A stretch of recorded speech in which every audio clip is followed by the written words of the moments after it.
Saudara-saudari dan anak-anak yang terkasih dalam Kristus, dari Novisiat SVD Kuburuteng Manggarai Flores NTT, saya Pastor Freddy Jahadin SVD menyampaikan ucapan selamat jumpa lagi lewat siraman rohani.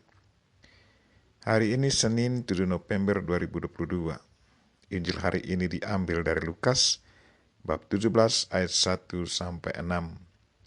Kita diingatkan bahwa sebagai murid Kristus kita harus menjadi teladan dan berkat bagi sesama. Marilah kita berdoa memohon penerangan Roh Kudus. Dalam nama Bapa dan Putra dan Roh Kudus. Amin. Tuhan dan Allah kami, puji dan syukur kami haturkan kepadamu karena Engkau selalu mengingatkan kami untuk menjadi berkat dan teladan bagi sesama, bukannya menjadi provokator yang menyesatkan sesama. Kami mohon kuatkanlah iman kami, agar kami tetap teguh dalam iman dan tidak mudah jatuh dan gampang disesatkan oleh sesama kami. Tuhan, utuslah Roh Kudus-Mu, terangilah pikiran dan hati kami, agar sabda-Mu yang akan kami dengar dapat kami pahami dengan baik, dan isi pesan-Mu dapat kami hayati dan amalkan dalam hidup harian kami. Doa ini kami sampaikan dengan perantaraan Kristus Tuhan kami. Amin. Tuhan sertamu dan sertamu juga. Inilah Injil Yesus Kristus menurut Lukas. Dimuliakanlah Tuhan. Yesus berkata kepada murid-muridnya, "Tak mungkin tidak akan ada penyesatan, tetapi celakalah orang yang menyebabkannya. Lebih baik baginya jika sebuah batu kilangan diikatkan pada lehernya, lalu ia dilemparkan ke dalam laut, daripada ia menyesatkan salah seorang yang lemah ini.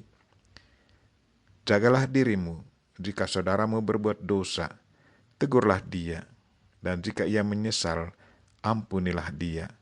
Bahkan jika ia berbuat dosa terhadapmu 7 kali sehari, dan 7 kali ia kembali kepadamu, dan berkata, 'Aku menyesal,' engkau harus mengampuni dia."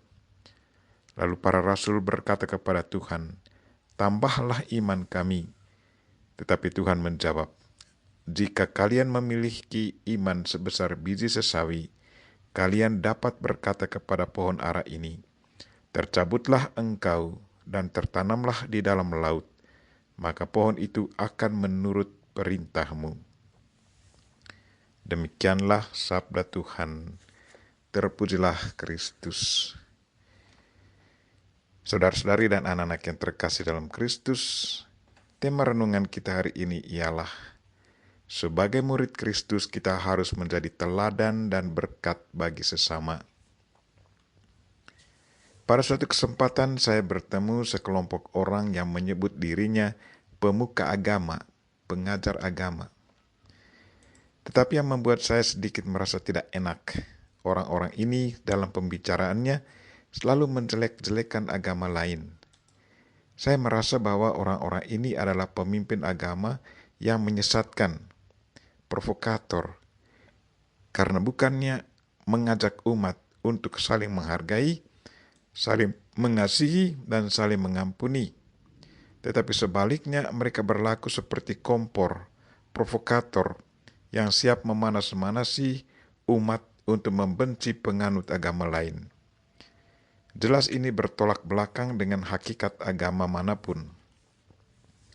Saudara-saudari dan anak yang terkasih dalam Kristus, Paulus lewat suratnya kepada Titus yang kita dengar dalam bacaan pertama hari ini, mengingatkan kita untuk benar-benar memilih para penatua atau pemuka agama dengan kriteria atau syarat yang ketat, yaitu orang-orang yang tak bercacat, yang hanya mempunyai 1 istri, tidak angkuh, bukan pemberang, bukan peminum, bukan pemarah, tidak serakah, melainkan suka memberikan tumpangan, suka akan yang baik, bijaksana, adil, saleh, dapat menguasai diri, dan pemegang pada perkataan yang benar yang sesuai dengan ajaran yang sehat. Paulus menekankan hal itu dengan sangat keras, karena seorang pemimpin harus bisa menjadi teladan dan penatua. Maka menjadi sangat memprihatinkan dan sangat miris kalau sekarang ditemukan banyak pengajar agama yang sehari-hari hanya menjelekkan agama lain. Kita bisa menilai kualitas mereka seperti apa dan mau dibawa kemana umat mereka. Nurani kita bisa menilai hal itu. Saudara-saudari dan anak-anak yang terkasih dalam Kristus, dalam bacaan Injil yang kita dengar, Yesus menegaskan kembali bahwa semua tanpa kecuali dipanggil untuk menjadi seorang pribadi yang hidupnya tidak menyesatkan orang lain, terutama yang lemah, melainkan menjadi berkat bagi sesama. Maka jika ada saudara kita yang salah, tegurlah dia. Jika dia menyesal, ampunilah dia. Bahkan jikalau ia berbuat dosa terhadap kita 7 kali sehari, ia kembali kepada kita dan berkata, "Aku menyesal." Kita harus mengampuni dia. Apakah kita siap mengampuni sesama? Marilah saudara-saudari dan anak-anak yang terkasih, sebagai murid-murid Kristus yang sejati, kita sudah seharusnya menjadi teladan dan berkat bagi sesama, agar sesama alami rasa damai dan memperoleh keselamatan. Tetapi bukannya menjadi provokator, penyesat yang menyesatkan sesama.